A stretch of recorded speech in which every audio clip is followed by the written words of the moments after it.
l'UEMOA, l'Union économique et monétaire ouest-africaine. L'UEMOA, 8 pays, un destin commun, un espace économique harmonisé, ouvert et concurrentiel. L'UEMOA, votre guide au cœur de l'Afrique, des grands événements et des grandes mutations sur Africable.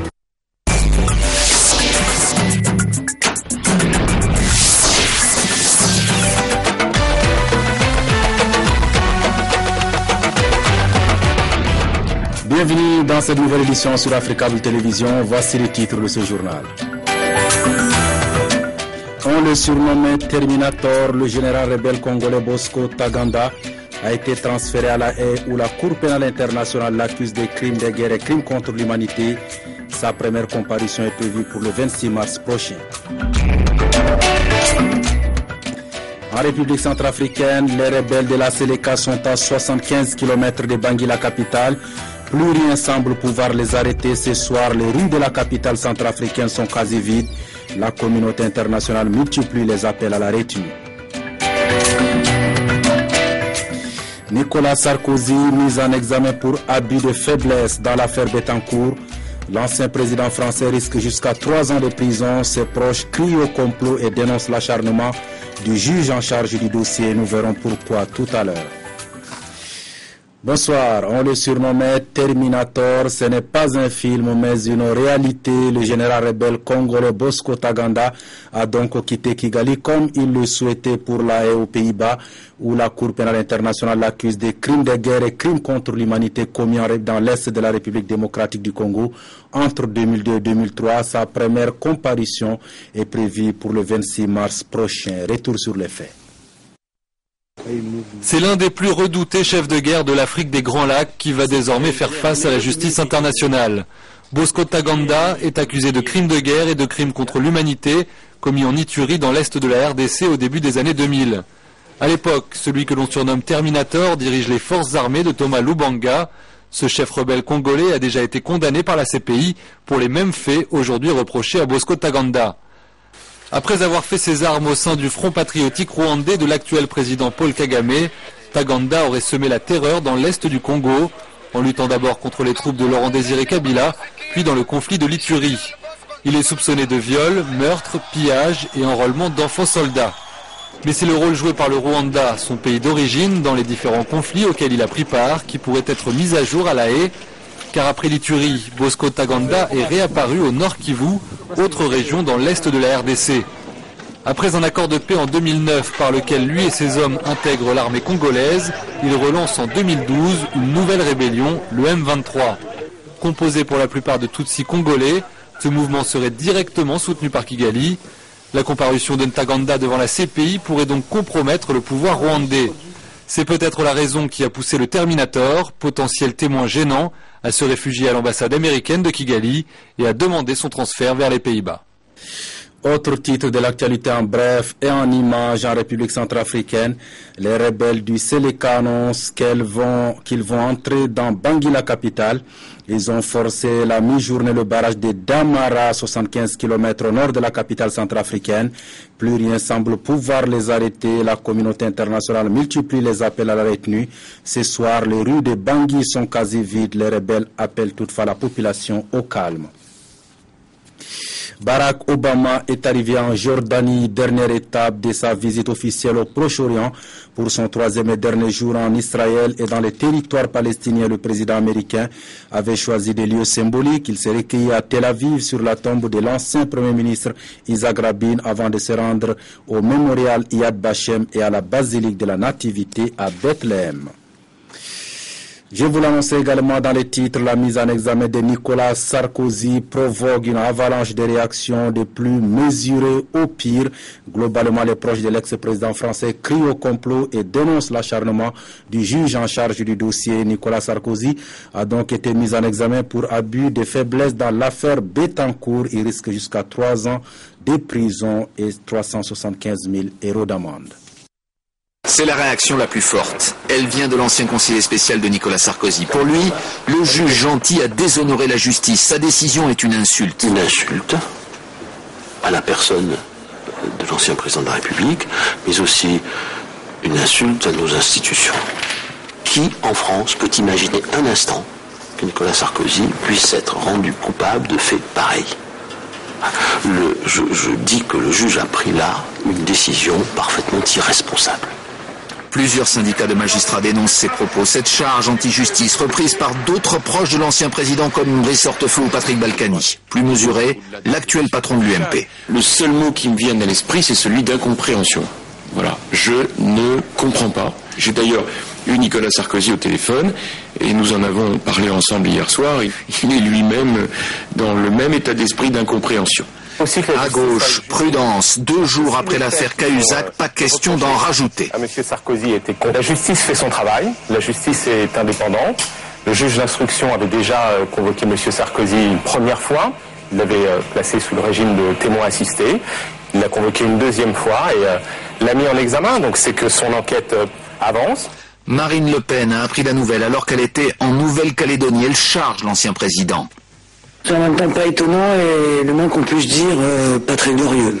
Réaction très offensive enfin des Verts qui espèrent dès maintenant une première conséquence. C'est de demander à Nicolas Sarkozy de démissionner immédiatement du Conseil constitutionnel où il siège. Et deuxièmement, de demander à l'actuel président de la République d'aller jusqu'au bout dans la réforme du statut pénal du chef de l'État. Un ancien président de la République mis en examen, ce n'est pas une première, mais c'est un nouveau coup de tonnerre dans la vie politique. L'association des Tamashek noirs du nord du Mali a organisé ce vendredi une conférence de presse. C'était à la maison de la presse de Bamako, victimes d'esclavage et autres pratiques assimilées. Les Bella, comme on les surnomme en Sonraï, souhaitent un changement de mentalité et l'adoption d'une loi au Mali qui condamne l'esclavage. Écoutons le président de l'association, Ibrahim Ag Abdeltanat, au micro de Diakadi Diatangara et Cheikh Tidiane Koulibaly. Je me rappelle au 50e de l'indépendance, nous avons organisé ici une conférence de presse pour dire que le Mali a 50 ans et pourtant l'esclavage persiste. Eh bien, Temer a une philosophie, une stratégie qui est basée sur le rejet de toute forme de revendication par la violence. Nous sommes une association pacifique. Nous avons opté pour la non-violence. Et notre stratégie nous a aidés quelque part. Vous savez, nous, on lutte contre l'esclavage, on ne lutte pas contre telle ou telle ethnie. On lutte contre la pratique de l'esclavage. Ce qui fait que notre approche, c'est une approche qui, de façon pacifique, vise le changement de mentalité. Changement de mentalité. Certes, ça ne suffit pas, parce que tant qu'il n'y a pas une loi qui criminalise la pratique, ce n'est pas suffisant. Et vous savez, la pratique de l'esclavage, ce n'est pas parce que X est esclavagiste que toute son ethnie est esclavagiste. Ce n'est pas parce que dans ma famille, il y a un voleur que tous les membres de la famille sont des voleurs. L'actualité au Sénégal avec cette réunion sur la régulation des télécommunications. Il s'agit de la première réunion préparatoire sous-régionale africaine à la conférence mondiale de la radiocommunication prévue à Genève en Suisse en 2015. Plus de 32 pays ont pris part à la rencontre. La radiocommunication est un traité international.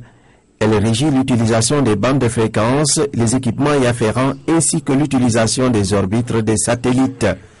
Avec le développement des TIC, ce traité est renouvelé tous les 4 ans. D'ailleurs, la prochaine révision est prévue à Genève en 2015. Elle se prépare au cours de cette rencontre sous-régionale africaine. Cette première réunion qui regroupe les experts du continent cherche à harmoniser leurs positions en direction de Genève. Notre rencontre aujourd'hui est de proposer les bases des besoins africains en matière de radiocommunication, en matière de fréquences. Et c'est dans ce cadre que cette réunion a été organisée. Au cours de cette rencontre de 2 jours, les participants ont passé en revue la situation de l'utilisation des fréquences sur le continent.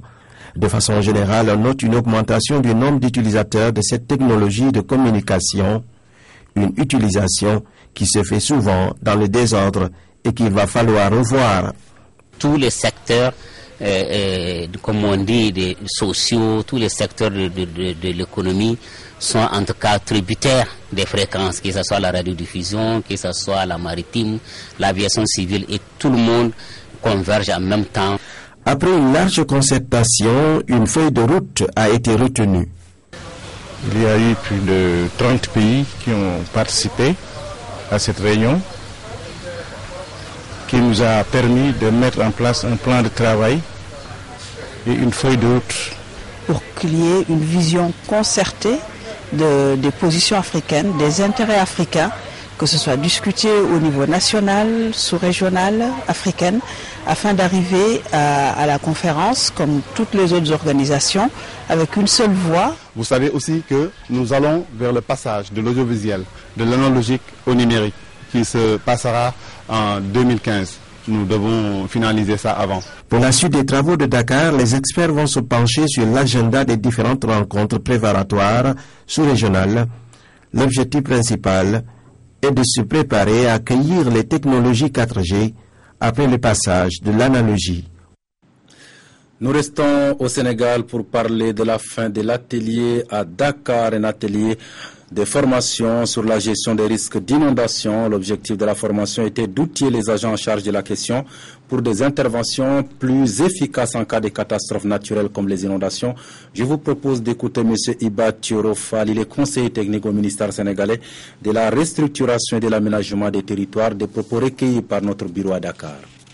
Les recommandations qui ont été évoquées ici à la sortie de cette séance d'atelier, c'est de mettre en place un comité national de pilotage et un observatoire qui sera en mesure de nous permettre de mieux gérer à l'avenir les problèmes liés aux inondations et aux catastrophes naturelles dans notre pays.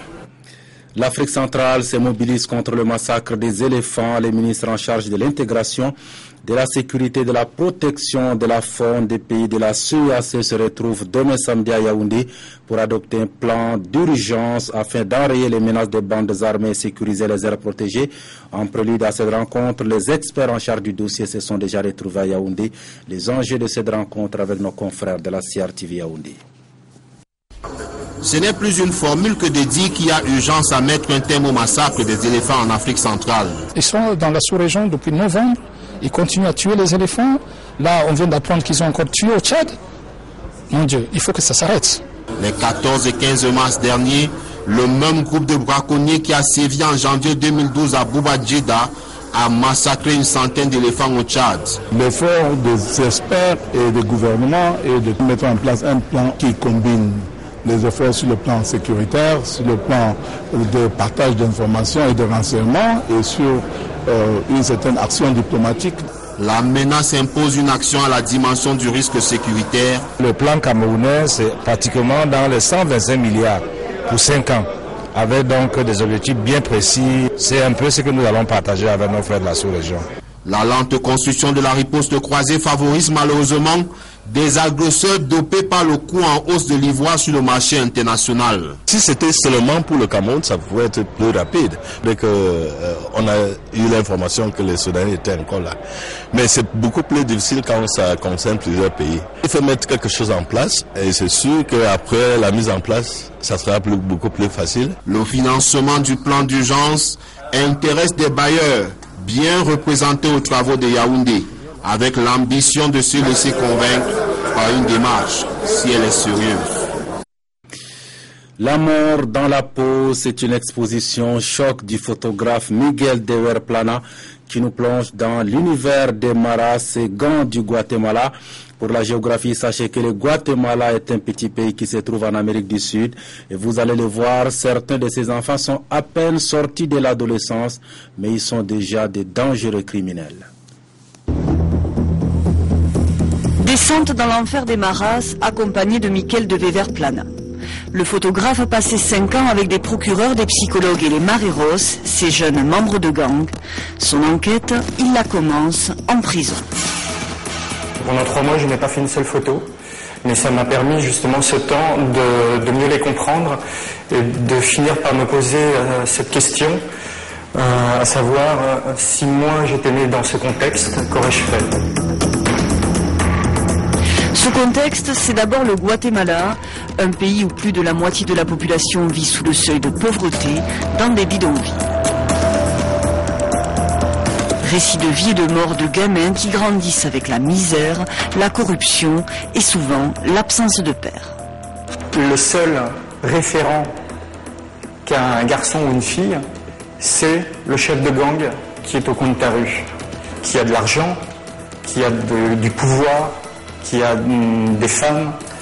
Corps tatoué qui raconte le gang auquel on appartient, mais aussi des bouts de vie, moments gais, moments tristes. Et les tatouages qu'on voit sur leur visage, sur leur corps, ne sont présents que pour cacher justement cette fragilité qu'ils ont en eux. C'était très étonnant justement de pouvoir ressentir de l'empathie vis-à-vis de ces jeunes qui avaient assassiné, qui avaient violé, qui avaient racketté, et de sentir finalement de l'amitié aussi pour ces gamins qui très souvent, lorsqu'ils me racontaient leurs histoires de vie, se mettaient à chialer comme des gamins qu'ils sont restés. Un travail de longue haleine, un récit et la rencontre, celle d'Alma, rescapée de cet enfer. Le photographe en a fait un livre et un web documentaire plusieurs fois primé. Quería integrarme a una pandilla. Yo sabía desde el principio que las reglas eran matar, robar, extorsionar y... Portrait d'une femme et d'une société victime de ces démons qui, selon le photographe, pourraient un jour devenir la nôtre. Voilà qui me fait à ce journal. Merci de l'avoir suivi à 20h30, votre émission, votre avis. 21h30, Afrique Info, première partie, 22h15, Chouarg, votre série préférée. Passez d'excellents moments en compagnie d'Africable Télévision. À demain, bien sûr.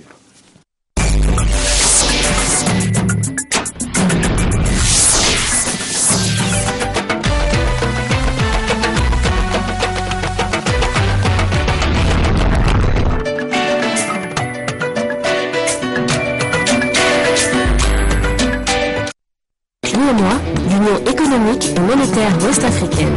L'UEMOA, 8 pays, un destin commun, un espace économique harmonisé, ouvert et concurrentiel. L'UEMOA, votre guide au cœur de l'Afrique, de grands événements et des grandes mutations sur Afrique.